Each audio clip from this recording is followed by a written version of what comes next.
Les matins de France Culture. Guillaume Erner. Aujourd'hui, le texte de loi immigration est présenté à l'Assemblée nationale après son passage au Sénat la semaine dernière. Comment ce débat réorganise-t-il la vie politique française, le clivage droite-gauche? Pour en parler, nous sommes en compagnie de Gilles Finkelstein. Bonjour. Bonjour. Gilles Finkelstein, vous êtes secrétaire général de la Fondation Jean Jaurès, directeur des études chez Havas. Y a-t-il une manière d'envisager que ce projet de loi immigration réorganise le clivage droite-gauche? Si on essaye de résumer en 1 minute 70 ans d'évolution du clivage gauche-droite, ce qui n'était pas un exercice facile. Une prouesse. Alors, tentons la prouesse. Je crois que, en gros, de l'élection présidentielle, la première de 1965 au suffrage universel direct, jusqu'au référendum de 1992, le référendum de Maastricht, on a vécu 30 ans, disons, d'une espèce d'âge d'or, dans lequel le clivage gauche-droite était le clivage qui structurait toute la vie publique. Toutes les questions de politique publique pouvaient être analysées à l'aune du clivage gauche-droite. Les Français, très majoritairement, se reconnaissaient dans ce clivage et leur comportement électoral était marqué par la fidélité à un camp ou à un parti. C'est ce que j'ai appelé la démocratie à l'état solide, parce que, comme la matière à l'état solide, la démocratie avait une forme, et cette forme, c'était le clivage gauche-droite. De 1992 jusqu'à 2017, donc jusqu'à l'élection d'Emmanuel Macron, nous avons vécu dans ce que j'ai appelé la démocratie à l'état liquide. Et là, comme la matière à l'état liquide, elle n'a plus une forme propre et les particules qui la composent sont plus mobiles. C'est exactement ce qui s'est passé. C'est-à-dire que d'un point de vue électoral, le clivage gauche-droite restait le clivage central. Toutes les élections présidentielles, à l'exception de 2002, avaient un candidat de gauche face à un candidat de droite. Mais le clivage commençait à être relativisé, transcendé par les alternances, par l'irruption de la question européenne qui est venue le bouleverser. Les comportements électoraux étaient marqués par davantage de mobilité.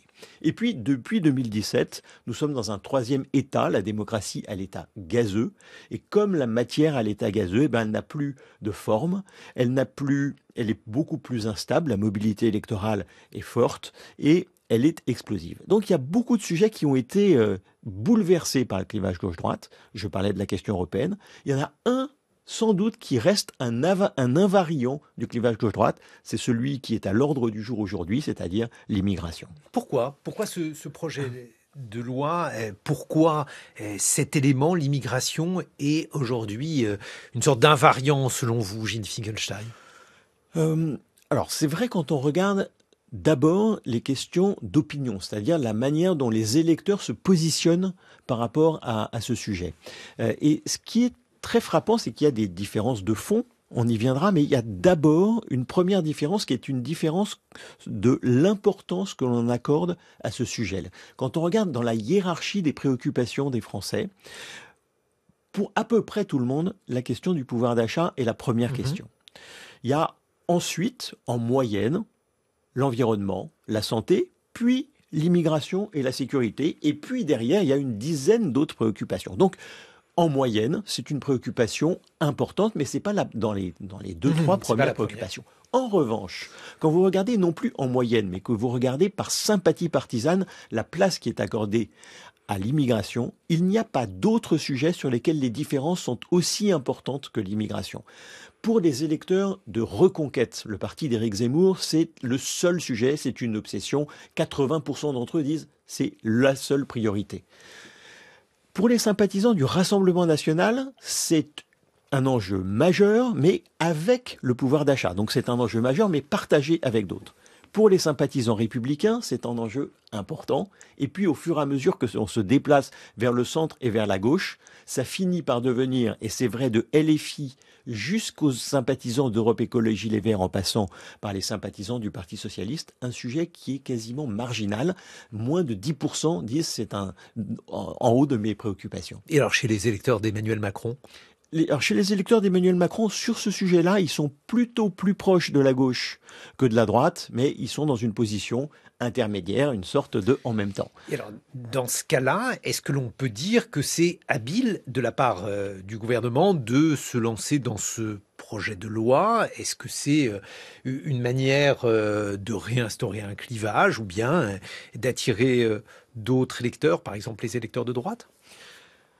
Dans n'importe quelle autre démocratie européenne que la France, il y aurait, après la séquence électorale de 2022, non pas un gouvernement qui a une majorité relative, mais on aurait eu un gouvernement de coalition, et il y aurait eu vraisemblablement un gouvernement de coalition entre la majorité sortante et les Républicains.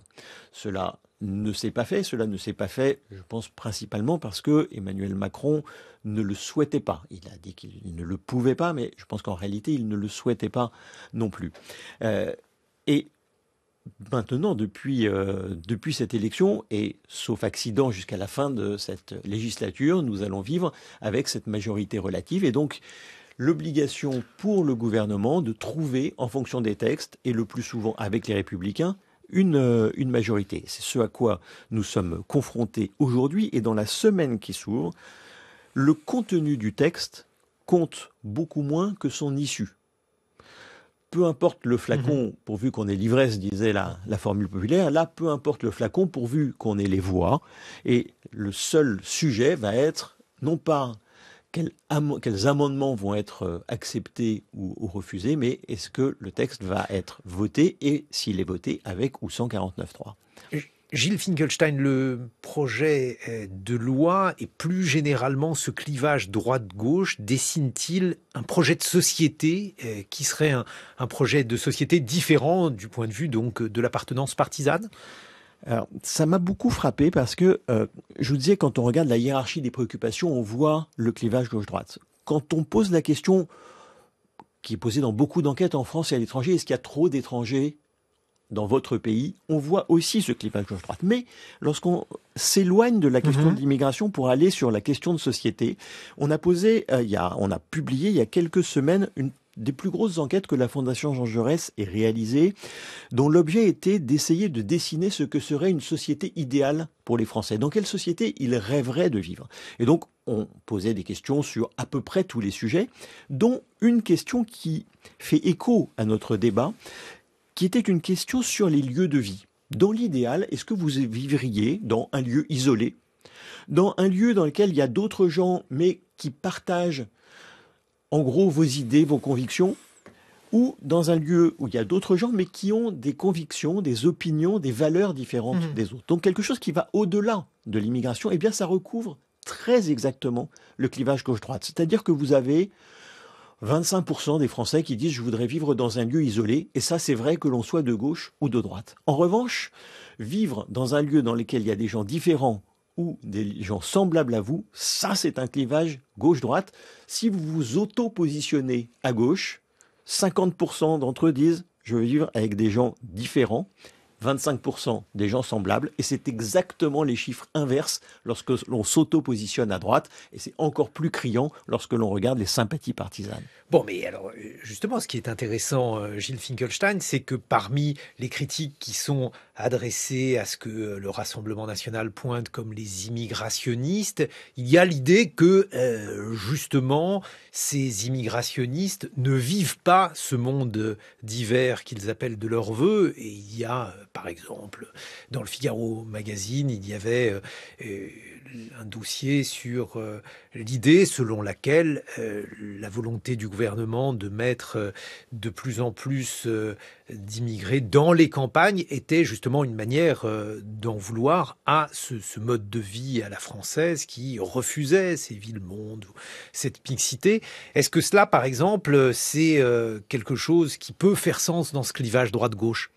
Alors, je ne sais pas si ça peut faire sens dans ce clivage gauche-droite. En revanche, je trouve que un des chaînons manquants ou un des impensés de la réforme dont nous discutons aujourd'hui est la question de l'intégration.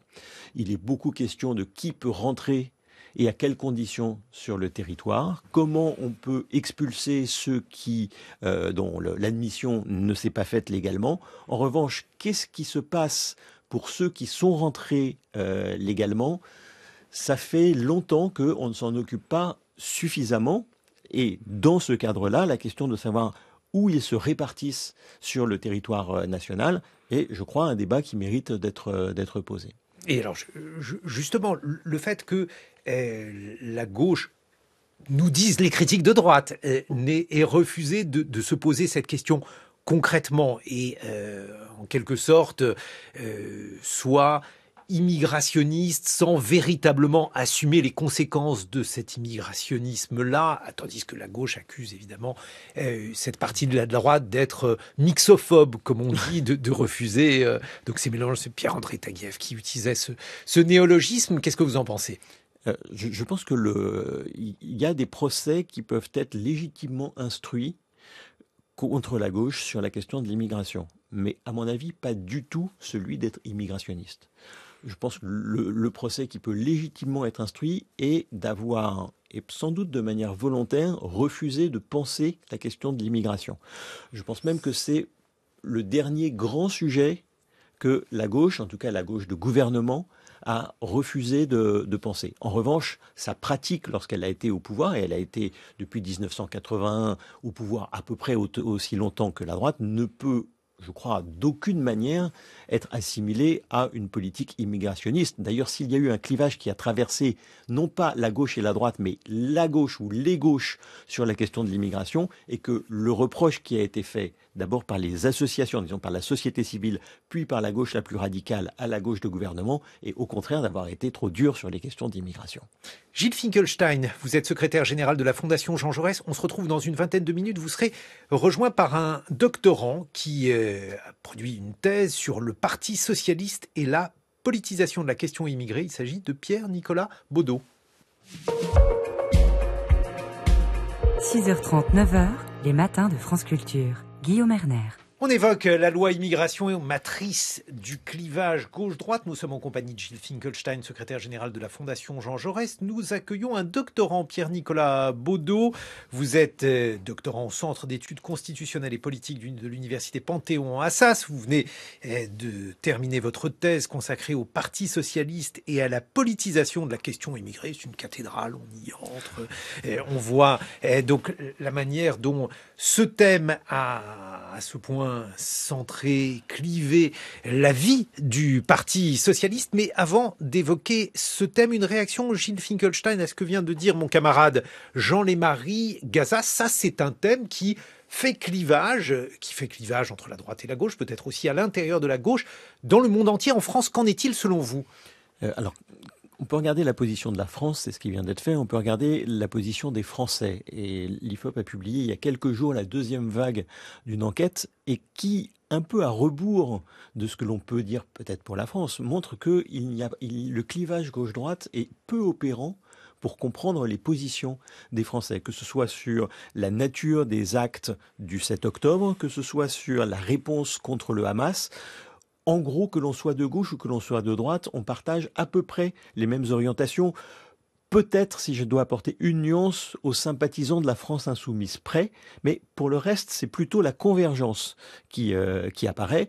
Après, pour la position de la France, je trouve sur à la fois la dimension humanitaire, sur la retenue sur les cibles à Gaza, sur la solution à deux États, qui revient après avoir quand même été éclipsé dans le débat, c'est vrai en France, mais c'est vrai ailleurs, il y a quand même une parole qui est relativement claire. Le problème, c'est qu'elle vient après beaucoup de coups dans le zig, puis de coups dans le zag, et que cette clarté finit par être un peu obscurcie.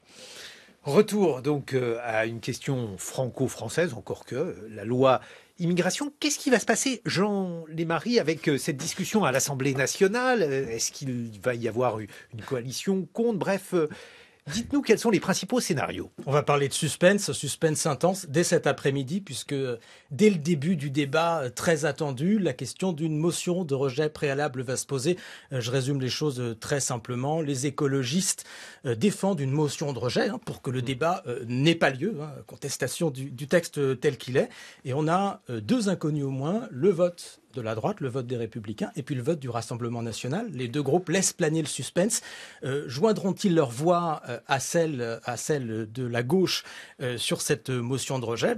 Ce qui va se passer est décisif. En imaginant qu'ils le fassent. Alors, s'ils le font, on revient. La navette parlementaire continue, le travail parlementaire continue, mais sur la base du texte voté au Sénat, qui n'a pas grand-chose à voir avec la version qui est sortie ces derniers jours de la commission des lois à l'Assemblée nationale. Autrement dit, une base beaucoup plus dure. Donc ça rebat les cartes, ça remet aussi d'une certaine façon les compteurs à zéro, ça recomplexifie encore les choses qu'ils sont déjà énormément. Donc ça, dans la course d'obstacles qui attend le gouvernement sur ce texte, la première c'est cet après-midi, le débat, la discussion, le vote sur la motion de rejet préalable. Gilles Finkelstein, je vous vois. Non, je vais faire ce qu'il ne faut jamais faire, qui est allez-y, faire un pronostic sur l'avenir. Mais je ne sais pas si le texte va être voté in fine et avec le 49.3 ou pas. En revanche, je serais surpris que la motion de censure, que la motion de rejet préalable soit adoptée aujourd'hui, et y compris que le Rassemblement national la vote. Je ne sais pas ce que feront les Républicains, mais y compris le Rassemblement national, quand on essaie de réfléchir à ce qu'est la stratégie de ce parti depuis 2022, de respectalisation, de banalisation. Là, il y a un sujet qui est leur sujet qui est à l'ordre du jour, ils vont en profiter pour faire des propositions, peser, quitte in fine à dire le compte n'y est pas et nous ne pourrons pas voter, mais je serais surpris qu'ils votent aujourd'hui cette motion. Jean Lémarie. Oui, l'extrême droite et probablement une partie de la droite veut que le débat ait lieu, veut que le débat se déroule, ils veulent faire valoir leurs arguments, ils veulent continuer à exercer une pression évidemment sur le texte et sur le gouvernement, pousser Gérald Darmanin dans ses retranchements, etc. Donc voilà, je méfie aussi toujours beaucoup des pronostics, mais à mon avis, on va plutôt dans cette direction. On va parler d'une thèse, alors celle de Pierre-Nicolas Baudot. Vous avez consacré votre thèse au Parti socialiste et à la politisation de la question immigrée. En quoi, expliquez-nous, Pierre-Nicolas Baudot, la question donc immigrée, pour reprendre le titre de votre thèse, est-elle une question qui marque l'histoire récente du Parti socialiste ? Alors, pour comprendre ce qui se joue avec cette question-là, en fait, il faut comprendre que quand on parle d'immigration, c'est-à-dire d'entrée et de sortie de personnes étrangères, en réalité, la plupart du temps, on parle d'autre chose. Et c'est pour ça que dans la thèse, je parle de question immigrée, parce qu'en fait, je fais le lien entre l'immigration elle-même et toute une série d'enjeux qu'on raccorde à cette question-là, qui vont de la laïcité aux discriminations, à la représentation, etc. Et donc, quand la gauche s'engage sur ce sujet-là, de l'immigration, en fait, elle s'engage plus largement sur une question qui est celle de notre modèle de société, du rapport égalité-différence, du rapport à l'altérité, etc. Et c'est pour ça que cette question-là, elle est si sensible, si inflammable, et c'est pour ça qu'elle fait l'objet d'autant d'instrumentalisation au sens propre sur le plan politique, raison pour laquelle on constate qu'à chaque alternance, on a eu de nouvelles lois sur l'immigration, en 81, en 86, en 93, etc. Parce que à chaque changement de majorité, les politiques investissent cette question-là. Donc, il faut avoir ça en tête. Ensuite, au sein de la gauche, c'est une question qui est particulièrement importante parce que certes, la gauche s'exprime peu et paraît assez mal à l'aise sur ce point-là, mais en fait, elle y réfléchit depuis longtemps. Et c'est une question qui la divise profondément, qui ne retrouve pas les lignes d'opposition traditionnelles à gauche, notamment sur la question sociale, et qui donc traverse les partis politiques, traverse la droite, mais traverse la gauche. Et on voit, c'est vrai depuis que la question immigrée existe en politique, c'est-à-dire pour la période récente depuis les années 70, c'est vrai particulièrement marquant depuis les années 80. Et ça l'est toujours récemment, et on voit que les nouveaux mouvements politiques achoppent à nouveau sur cette division-là. On l'a vu plus récemment au sein de la France Insoumise, pour prendre deux positions, celle de Clémentine Autain et celle de François Ruffin, par exemple. Et donc cette question-là revient. Rappelez-nous quelles sont leurs positions respectives.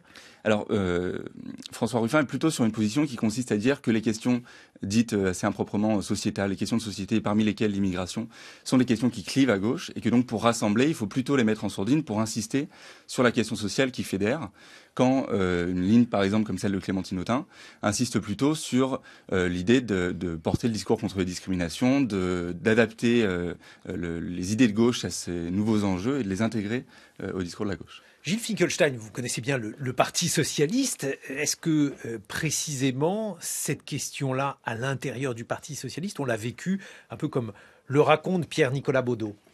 Oui.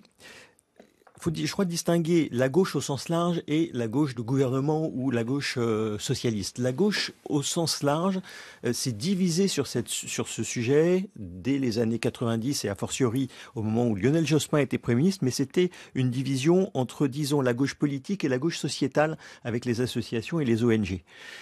Quand François Hollande devient président de la République, ce clivage passe à l'intérieur de la gauche politique entre ceux qui sont au gouvernement et ceux, avec Jean-Luc Mélenchon au premier chef, qui n'y sont pas. À l'intérieur du Parti socialiste, c'est, je crois, je le disais tout à l'heure, le dernier grand impensé, c'est-à-dire la dernière grande question que, de manière volontaire, le Parti socialiste a choisi de ne pas traiter.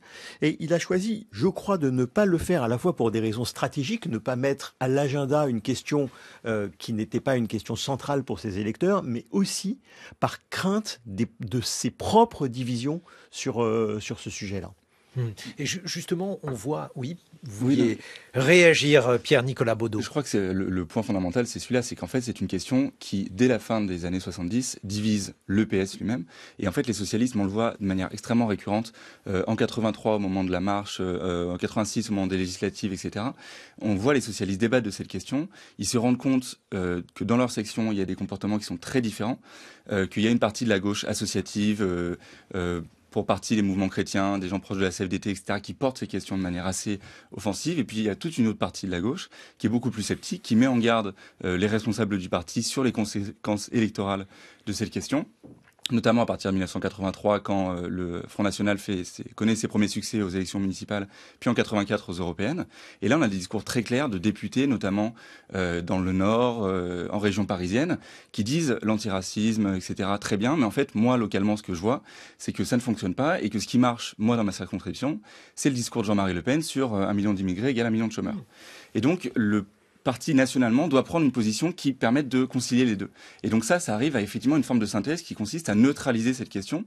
Et l'objectif systématique qu'on retrouve toutes ces dernières décennies, c'est cette idée de neutralisation, de retirer ces enjeux de la compétition politique. Éviter de cristalliser l'opposition sur ce point et plutôt la réorienter sur une question où la gauche est beaucoup plus à l'aise, c'est-à-dire la question sociale. Jean-Louis Marie. Le Parti socialiste aujourd'hui est-il en train de tourner une page à cet égard? Je pense à Boris Vallaud, le patron des députés socialistes, qui donne une interview encore à Libération ce matin, qui dit ce qu'il a déjà dit, que selon lui, le parti doit empoigner véritablement cette question de l'immigration, notamment en proposant un discours et des propositions sur l'intégration. Vous commenciez à en parler tout à l'heure, Gilles Finkelstein. Est-ce qu'aujourd'hui, le Parti socialiste est au clair sur cette question? Gilles Finkelstein. Je ne sais pas s'il est au clair. En tout cas, je trouve qu'il y a un début de travail, un début de travail d'ailleurs, pas seulement au Parti socialiste, mais un peu au-delà. Il y a eu un meeting commun à Saint-Ouen la semaine dernière avec l'ensemble des forces hors le cœur de la France insoumise qui constitue la NUPES. Donc, disons qu'il y a un début de quelque chose. Mais justement, si on rajoute le cœur de la France insoumise, puisque celle-ci compte évidemment aujourd'hui à gauche, Gilles Finkelstein, qu'en dire, même si Pierre-Nicolas Baudot a rappelé qu'il pouvait y avoir aussi des positions divergentes au sein de la France insoumise? Alors, je crois que c'est un point très important et peut-être une nuance par rapport à ce que disait Pierre-Nicolas Baudot sur François Ruffin.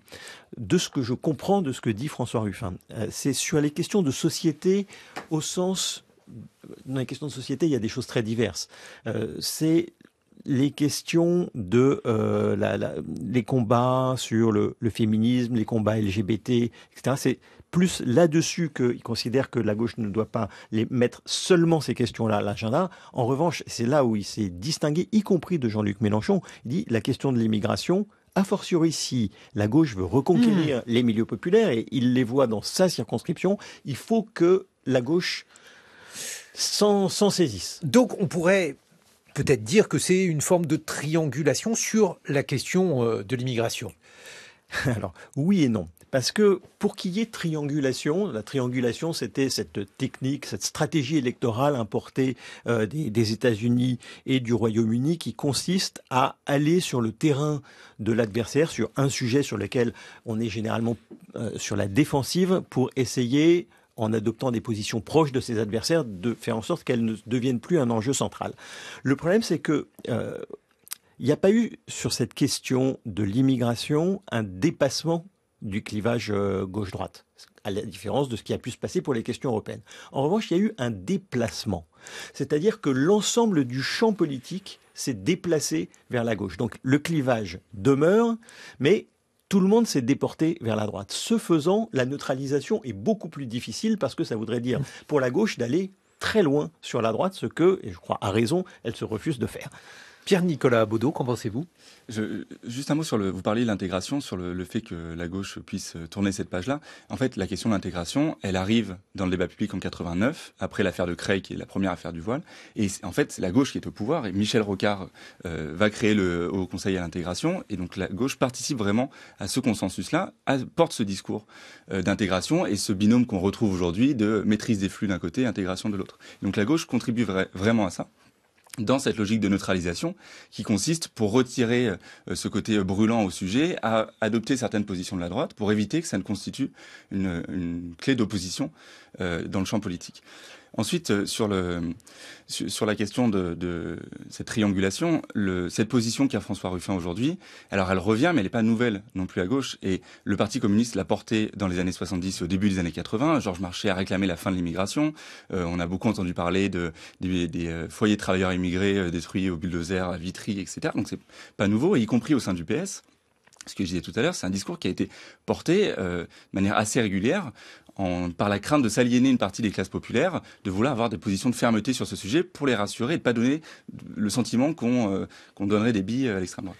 Mais alors, pour une partie, Jean Lémarie, si on regarde de l'autre côté, autrement dit, la droite au sens large, considérant que le projet de loi de Gérald Darmanin est là aussi pour séduire une partie de cette droite, il y a aussi une volonté de transformer la question de l'immigration avec d'un côté un volet sécuritaire contre les immigrés qui seraient méchant la part qui constituerait une menace, puisque Gérald Darmanin a dit gentil avec les gentils, méchant avec les méchants. Et pour ce qui concerne l'autre partie de la force de travail des immigrés, il s'agit de considérer que cette question est aussi et d'abord une question économique. Oui, alors c'est compliqué là, parce que il faut regarder d'abord si votre question porte sur l'État, finalement la vision aujourd'hui de la droite des Républicains, elle est tout de même assez claire, y compris dans cet arbitrage entre l'immigration présentée comme une menace, comme un danger d'une part, et d'autre part l'immigration considérée comme une nécessité économique. Même si Gérald Darmanin a cherché à prendre en défaut les Républicains en disant moi j'ai la liste des députés de droite qui écrivent au préfet pour demander la régularisation de tel ou tel travailleur sans papier dans les différentes circonscriptions. Mais là-dessus la droite a tranché. Elle dit ok, c'est vrai, il y a parfois une nécessité économique, mais le péril, je mets des guillemets évidemment, est plus grand lié à l'immigration que ne l'est la nécessité économique. Commençons, vous l'avez entendu comme moi, commençons par trouver du travail à tous ces immigrés en situation régulière et ensuite on parlera éventuellement de régularisation pour ceux qui arrivent. Gilles Finkelstein. Je trouve la stratégie de la droite, en tout cas des républicains dans cette affaire, et depuis en fait maintenant de nombreuses années, reste pour moi assez mystérieuse.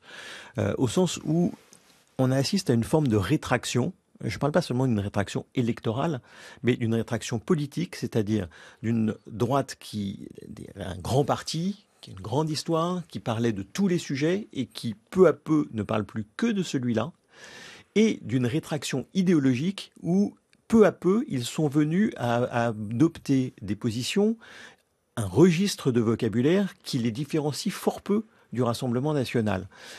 Quelle est l'efficacité de tout cela? Franchement, ça reste pour moi extrêmement mystérieux. Eh bien, peut-être précisément sur d'autres clivages, par exemple les clivages économiques, puisque le Rassemblement national, dans le même temps, a adopté une ligne économique. Jean Lémarie. Là aussi, c'est compliqué. Il suffit de regarder les votes à géométrie variable du Rassemblement national sur les sujets économiques. C'est quand même un coup à gauche, un coup à droite, un coup pour les patrons de très petites entreprises, un coup affiché en tout cas dans l'affichage pour la défense des travailleurs. C'est tout à fait illisible. Et c'est tout à fait illisible aussi pour les Républicains eux-mêmes, parce que autant on pouvait dire, y compris quand François Fillon était candidat, quand on regardait ce qu'il portait idéologiquement, c'était une forme de libéral-conservatisme. Il était conservateur sur les questions de société, il était libéral, sans doute plus libéral que la droite ne l'était traditionnellement sur les questions économiques. Depuis lors, qui peut dire quelle est la ligne sur les questions économiques des Républicains? Honnêtement, c'est très difficile. Pierre-Nicolas Baudot, au terme de ce travail que vous avez consacré donc au Parti socialiste et à la politisation de la question immigrée, est-ce qu'on a affaire aujourd'hui à un clivage qui va demeurer, à une manière donc d'avoir une question immigrée qui deviendrait presque identitaire pour la gauche ? On constate que la question immigrée, elle se pose dans un très grand nombre de pays, indépendamment des réalités de l'immigration, y compris dans des pays où il y a peu d'immigration, notamment en Europe de l'Est, et que la question de ce modèle de société, de ce rapport égalité-différence, se pose un peu partout. Et donc, il est inévitable que la gauche se situe dans ce débat-là, et que pour ça, elle règle un certain nombre de problèmes en son sein qui sont théoriques. Idéologiques, c'est une chose, mais qui sont aussi organisationnels. Et ça, c'est un point qui me paraît important parce que l'état des réflexions au sein de la gauche procède également de l'évolution des partis eux-mêmes.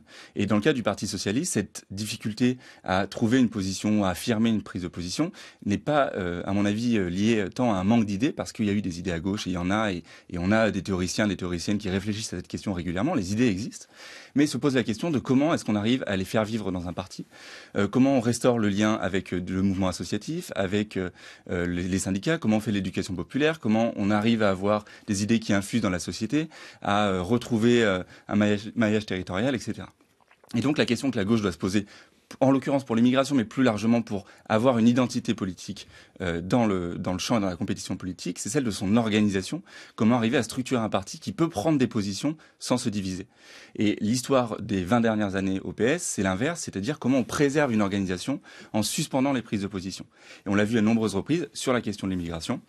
Sur d'autres questions, on l'a vu au moment du traité constitutionnel européen, où on a un parti qui se divise et qui, en fait, va avoir une majorité. On retrouve des gens qui se sont opposés et va désigner comme candidate à l'élection de 2007 quelqu'un qui n'a pas été pris dans ces luttes-là, en l'occurrence Ségolène Royal. Un mot de conclusion et de réaction, Gilles Finkelstein. Oui, alors moi je suis le secrétaire général de la Fondation Jean Jaurès qui n'est pas le Parti socialiste, donc qui en est totalement indépendante. Et donc pour notre part, c'est un sujet dont nous nous sommes saisis maintenant depuis des années et sur lequel, eh bien, dans les prochaines semaines, nous allons faire des propositions. Mais des propositions, dans quel sens vous pourriez profiter de ce micro, Gilles Finkelstein, pour faire des annonces ? Et maintenant, je fais seulement du teasing. Jean-Lémarie, qu'est-ce qui va se passer aujourd'hui Et vous êtes cruel à 8h42, là. Écoutez, je suis obligé de vous demander un peu de questions d'actualité. La vraie question qui va planer, si vous parlez du débat immigration, c'est évidemment celle du 49.3. On a commencé à l'évoquer brièvement tout à l'heure. Donc alors, Gilles Finkelstein, on l'a gravé dans le marbre, n'y croit pas, mais... Non, c'était sur le rejet, la motion de rejet préalable d'aujourd'hui. D'aujourd'hui. Ne crois pas au rejet. Ne poussez pas le bouchon trop loin, Guillaume Bernet. C'est le 49.3. Si Gérald Darmanin échoue à trouver une majorité pour son texte, que va-t-il se passer ? Voilà. On sait que aussi bien la Première ministre que le ministre de l'Intérieur, pour des raisons différentes, souhaitent que le 49.3 soit inutile, ne serve pas, ne soit pas actionné. Mais peut-être l'exécutif sera-t-il amené à l'utiliser, et certains dans la majorité le souhaitent encore ce matin. Sacha Houlié, par exemple, le président de la commission des lois, aile gauche de la majorité, lui, il ne serait pas hostile à ce qu'il appelle un 49.3 populaire face à une impasse politique. Gilles Finkelstein, mais d'après vous, dans ce cas-là, est-ce que ça voudrait dire que ce serait une mauvaise affaire politiquement pour le gouvernement ? Oui, c'est la raison pour laquelle je disais tout à l'heure, le contenu du texte compte moins que son issue. Et que Gérald Darmanin va être prêt à beaucoup de concessions, et à peu près à toutes les concessions, pour que ce texte finisse par être voté, parce que la victoire politique est plus importante pour lui que le contenu du texte.